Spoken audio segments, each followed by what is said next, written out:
This episode was good. Yeah. Lisa, I never find Lisa to be in the wrong. I don't know if it's because she's just so likable and the way she handles things and her demeanor, but I think it's her demeanor, because she's never malicious. No, she's just kind of like... She doesn't have an ulterior motive. Like, she's just who she is. She's just aloof. And she's actually kind. Yeah. You know, like, she's really not trying to fuck with anybody, but everybody's trying to mess with her. Yeah. Like, at that dinner, and I don't have these notes till, like, further down, but it makes me think about the dinner where she got legal things sent to her, and then Larsa, like, storms off. Is pissed. She's making this dinner about her. You showed up late. First of all, who cares? God. Like, you're all adults. Correct. Like, calm down. Yeah. Like, you're not going on a fucking class field trip. Like, why can't she be late? Like, it's her own problem. It's not affecting you. No, it didn't affect anybody. Yeah. God damn. Anyways, and then they're like, oh, you were late because weren't you in St. Bart's? And she's like, yeah, but my lawyers were there. They're like, your lawyers are in St. Bart's with you? I was like, I don't So this is what made me be like, okay, Lisa, but get your story straight. But listen. She said they had booked that villa in St. Bart's. It was like $100,000. $100,000 for this villa. And it was already planned. Yes. I imagine she had that booked before this cast trip was even a thing. Correct. And she's like, I'm not leaving this early. Correct. So I will show up to Spain a few hours later. Everybody can fuck off. I fully agree with you. Yeah. But in saying that, then absolutely just wear that your decision was to go to St. Bart's, because that was priority for you. Not that it had anything to do with your legal matters. Right.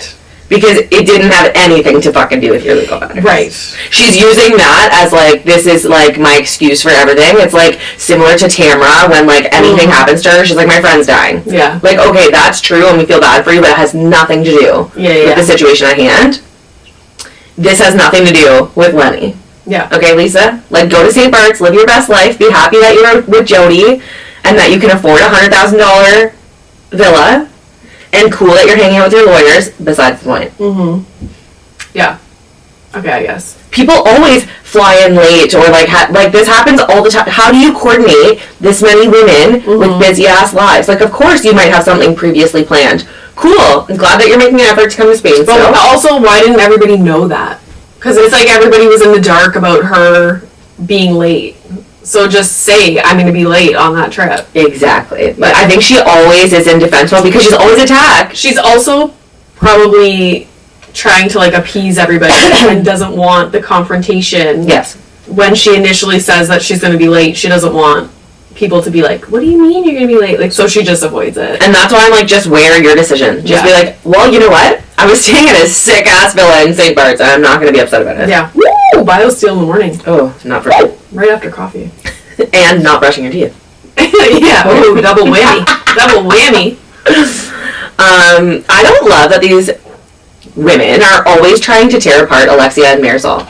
Why can't you just be happy that they're friends? Why can't people be friends? Correct. And, like, so what? Marisol cares about Alexia? Like, maybe you should aspire to have friendships like that. Yeah. Maybe you should want friends that care about you. It's like, they're so mad. Like, when Stephanie is like, Marisol, we get a different version of you when Alexia is here. Shut up. Maybe she's not comfortable with you guys. Who cares? Literally, who cares? Yeah. Like, ever think about that? It's annoying to me. Ever think about that? Can we talk about Kiki? Yeah, that was rough. And so I'm actually surprised. Something that is so personal and to do with your family and just the whole situation. I'm surprised she brought it up on camera. But clearly it was affecting her so much. Like, she couldn't pretend like everything was fine. Yeah, which she tried. Like, yeah. You know, she didn't talk about it until confronted, like, a few times. Yeah. But like, that is a rough situation to be in, and the pressure, so much pressure that must be on her because if you don't know what we're talking about, she's from Haiti. It's Haiti, right? Yeah. And so she lives in Miami, she's doing well, and she's trying to bring some of her family members over to the US, and everyone back home is like attacking her, like, well, what about me? And because they find out she brought one person, they find out she brought another, like, they all want... Because she has to sponsor people to be able to go to the U.S., so God forbid they can't support themselves anymore, like, you're on the hook for supporting that person, whether it comes to, like, medical bills, housing, literally anything, you're on the line. So, like, there's only so much you can do, and I wonder if there's a thing where if you are going to bring someone over, you have to show that you can afford to sponsor these people. For sure. So there's only so much that she can do, and her family was, like, sending death threats to her. Like, literal like death cousins threats. And stuff like that for, like, not bringing them over. It's crazy. So sad to me, and I think one thing that we know, I love Kiki, like, obviously I'm a big Kiki fan, but one thing we know about Kiki is that she cares about her family. Mm-hmm. Her family loyalty is, like, number one. We've seen her with her family. We've heard her talk about her family. We know that she would give all that she has to her family. And we see that. Sponsoring 5 people, people don't even sponsor one human being. Yeah. To sponsor 5 people, you have to have a lot of fucking money. Yeah. You have to have a lot of fucking time. It's not like these people are coming here and just need a roof over their head. Like, they need to find a job. They might have, like, no stability. They might not have the motivation to find a job. Like, you know what I mean? Yeah. Like, you don't know who these people are. You don't know what is going to happen. They might have tons of medical bills that they need to have taken care of, and she's, like, happily doing that, and instead of being, like, thanked, she's absolutely shit on. Yeah. Terrible. Yeah, that is such a stressful situation. But I think it's nice that she kind of shares about it, and I think it's actually really wonderful. It makes me really like this cast, that they notice that she's not herself, and, like, they ask. Mm-hmm. And I was like, that's actually really beautiful. Like, these people care about each other. It's not just, like, a show. Yeah. Marisol. Okay, the flamenco dresses are so cool. Do you want to get that little shop? I know. Was so cool. I meant to look up that shop to be like, how much is a flamenco dress? Yeah, I wonder. You know? And why does Stephanie have a relationship with these people? Like, how does she already know them? Who knows? Like, that was like, I was like, oh, interesting. Who knows? Mm-hmm. Marisol is, like, so funny. She's so funny. Puts on a white flamenco dress, calls her husband immediately. They need to get remarried just so she can wear a flamenco dress. Okay. Yeah. I'm like, it's I love him. Me. Yeah. Like, I always wanted to get married in Vegas, and we never did, obviously. Well, let's go. When are you out? No, I know. At 10 years. Yeah. What are we at now? I don't even know. We got married in in 2018, so we're at, what, like 7? Oh my god, in 3 years we're going to Vegas, babe. Yeah. So I want to go to one of those little chapels. Where Elvis marries you? Whole thing. Yes, fuck yes. Can I be your maid of honor? Yes. That would be so funny. Who's going to be the flower girl? We're getting a Jellycat bouquet. Okay, we should not be left unattended. It's literally like the 3 of us, and it's all Jellycats in the audience. Like, oh my god. I'm obsessed.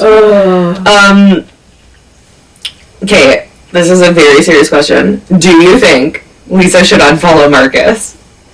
This is so fucking stupid to me. Was it Kiki in the confessional that was like, yes, she was like, how are we even arguing about this? Like, why following and unfollowing. Like, are you in high school? Literally. What does somebody following somebody else on social media, what does that even mean? Does that mean, like, you support everything this person has ever done and you're, like, a diehard, like, care?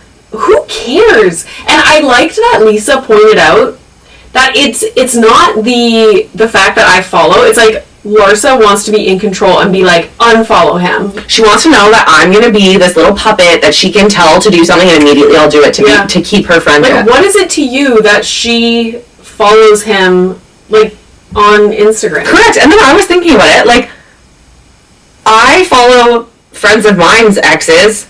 Yeah. Because I forget to unfollow. Like, it's not, like, top of mind to me to be like, fuck that person. I can like, see where Lisa just didn't unfollow him, like, didn't think about it. And then once Larsa was, like, demanding that she unfollow, she's like, fuck, no. Yeah, and then she even communicates that. Like, she says, like, it's because if somebody tells you, do something, are you going to do it?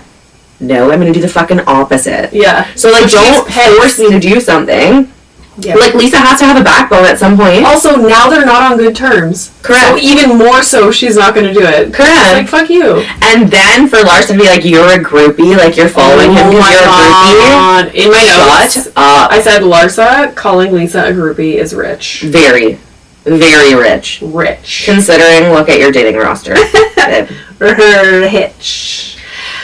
Also, then Adriana in her confessional was like, I still follow Lenny. I was like, See? And Lisa's not like, fuck you. That is so funny. How do you even know they follow them? Like, did you go and like investigate? Yes, she that's did. also weird. Yes. Yeah. Agreed. Oh my god, oh my god, oh my god, oh my god. And then Larsa's like, I'm too good for this. Oh, After yeah, the whole fight. leaving the dinner. Yeah. You're too good for what? Yeah. Like, this whole fight is over nothing. Yeah.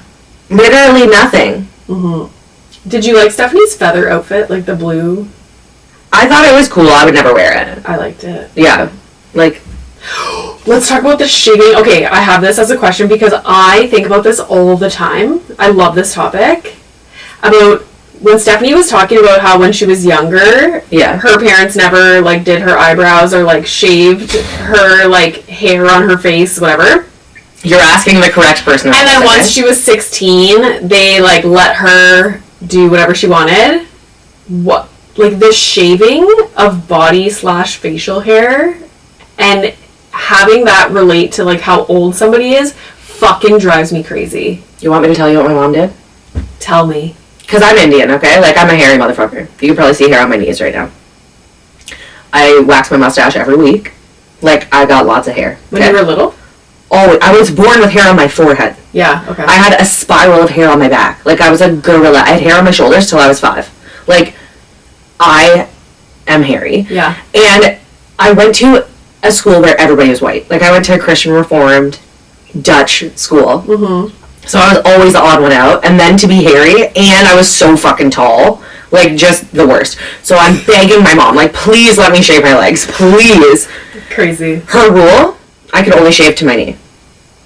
So then, if you're already hairy, that makes it way worse. So then my knees are like so hairy. That's all you can see because when it's all blended in, it's like kind of normal. But like when it's like boom, like that's the line. It's like when you see somebody, a man gets his back waxed and they wax to like the shoulder. Like then you can really see it. If he didn't wax at all, it wouldn't be so noticeable. On my face, I wanted to get my eyebrows done. I remember for grade 8 grad, I was like, was it grade? Yeah, I don't know, some graduation. I like needed to have my eyebrows done. I had a fucking unibrow, straight across, unibrow. And my mom was like, okay, this is the rule. You can wax in the middle, you can wax underneath, but you can't wax on top. So then, my eyebrows connected to my hairline and looked fucking terrible and way more noticeable because the bottom's gone now, but the top's just like why are these fucking rules? Correct. If somebody has hair where, and I don't care when you say like, why are you putting beauty standards on kids? Like, if they feel embarrassed about it, exactly. Because they live in the fucking world that we live in. Yes. So why are you making them the odd person out? And this is like their body. Like, let them fun of do what they want. Feeling self-conscious about it. Correct. Like, yeah, it's beauty standards. Yeah. And that's where we fucking live. If Callie comes to me and is like, Mom, I want my eyebrows waxed, I'm going to take her to get her eyebrows done. Like, I'm uncomfortable, whatever. Sure. Because when Milo was a baby, he is also half Indian. Yes. So, unibrow, like, hair, and yeah, I take the little electric trimmer and I do his unibrow and stuff, and people are, like, horrified about it, and I'm like, fuck off. If he feels better and he's going to be under less scrutiny... It's like a cute little thing to do now. It's like, okay, let's do her eyebrows. And correct. Okay. Like, yeah. It's so silly to me that it's such a big deal. Drives me but it was nuts. funny that she's like, yeah, my mom never let me do anything. And then all of a sudden I turned 16 and she was like, you want a nose job? Crazy. I was like, no. Actually, crazy. But that is, yeah. Oh, I had one positive thing.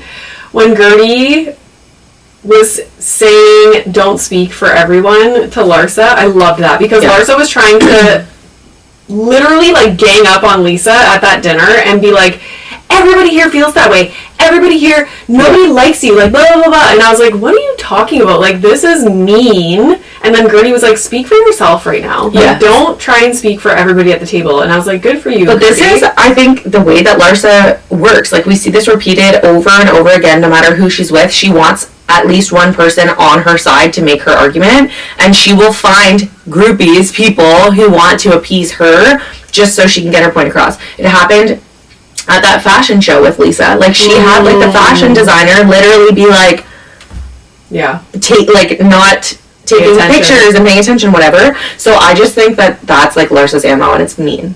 I mean girl also can't wait to see what Jody was texting Larsa, and I hope that comes out because I was like, do you think it's wrong for Jody to text Larsa? What's your opinion on that? I don't think it's wrong. Because when Alexia is so, like, black and white in, like, men shouldn't text women, like, she literally is like, like, if you have a problem, like, she was saying, like, no husband, brother, like, any man should be texting a woman. Why? The thing is like, Jody Why? probably sees how much Larsa affects Lisa and says, like, is fed up by it. Correct. I don't think it's wrong to, whether it's, like, you're beefing or it's something good, like, He's I would standing text up for Bree, and that wouldn't be weird. No. So I'm curious, though, because we have not seen what he texted. So I'm curious if they're going to share that. Because she showed the phone, and everybody was like, I know. What does it say? Like, what is it? I know. So it's very true. Also, I just want to give a little shout out to Kiki because I fucking love her. And her, when they're putting on they're at that spiritual flamenco, whatever. Oh my god. And she just fucking takes her shirt off, tits out. I didn't understand why she took her shirt off. Like, I have no idea. But then they were like, oh, she always does this. Yeah. And it, like, flashes to all the times that she's just taking her shirt off. I love her.